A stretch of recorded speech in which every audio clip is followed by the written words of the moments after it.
Hi guys, welcome to another video. Today I take on the wild man Nicolas Cage and give you his top 10 best movies. He has so many great films, it was hard to keep some off the list, but you gotta do what you gotta do. So sit back, relax, let the show begin. Number 10 is Leaving Las Vegas. Released in 1995 and directed by Mike Figgis, Nicolas Cage would go on to win the Academy Award for Best Actor. His performance is unbelievable. I love the filming locations in Las Vegas, but it's kind of a depressing film. Cage plays a suicidal alcoholic, and he drives to Vegas, plans to drink himself to death. While he's there, he meets a call girl played by Elizabeth Shue. She tries to help him, but he's just too far gone to be saved.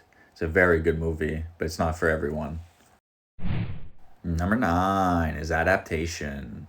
Released in 2002 and directed by Spike Jonze, this movie is just so much fun. Nicolas Cage is amazing playing twin roles. Cage is suffering from writer's block, while his freeloading, happy-go-lucky twin brother, who is also a screenwriter, is having no issues at all with his new screenplay. It's just so much fun watching Nicolas Cage playing two characters that are complete opposites. He kills it in this film. It also has a great cast, including Meryl Streep and Chris Cooper. It's an excellent film. Number 8 is Bad Lieutenant, Port of Call, New Orleans. Released in 2009 and directed by Werner Herzog, this film is so crazy, and Nicolas Cage is phenomenal in this role. He plays a detective who severely hurts his back and becomes addicted to painkillers, which eventually turns to any drug he can get his hands on. There's so many cracked out scenes that only Cage can pull this off. He's so crazy, it's scary. This is an excellent hidden gem. Number 7 is It Could Happen to You. Released in 1994 and directed by Andrew Bergman, this is a childhood favorite of mine. I always enjoyed this film, and I still watch it today. Cage plays a New York City cop who promises a waitress played by Bridget Fonda half of what he wins in the lottery because he didn't have enough for a tip.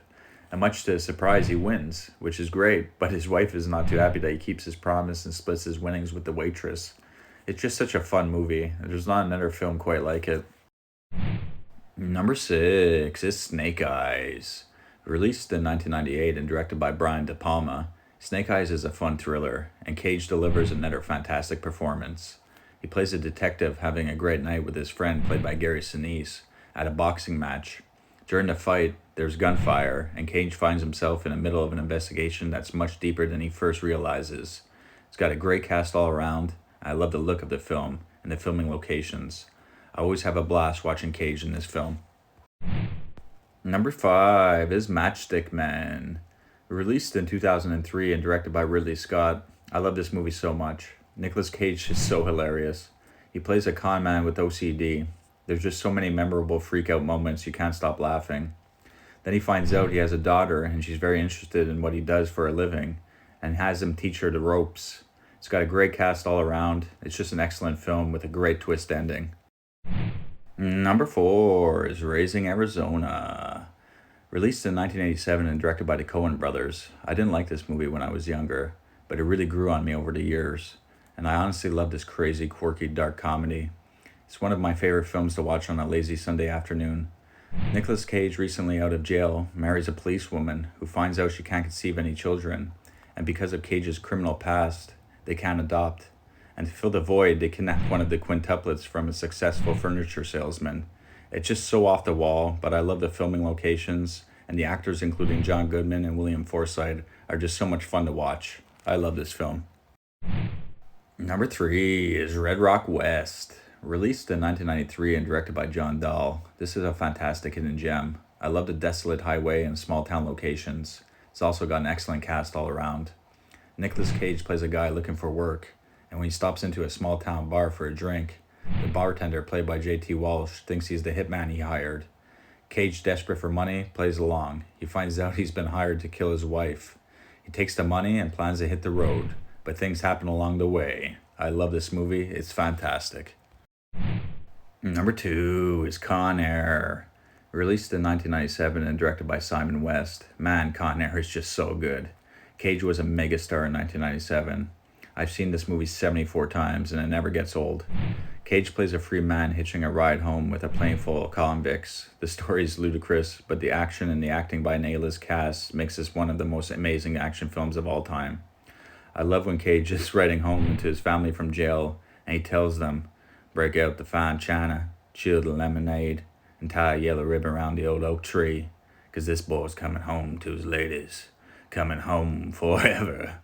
It's so good. I've said that line so many times throughout my life. And that song, eh, boys? How do I get through now without you? If I had to live without you, what kind of motherfucking life would that be? Such great 90s cheese, eh, boys? It's fantastic. Number 1 is Face Off. Released in 1997 and directed by John Woo, Face Off is awesome.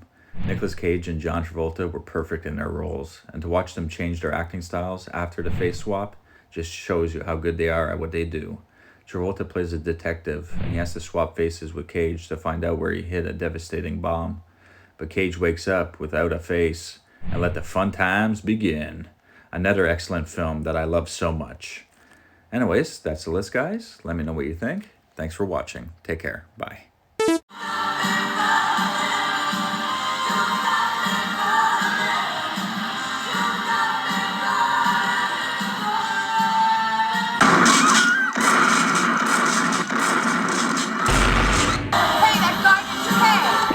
Done.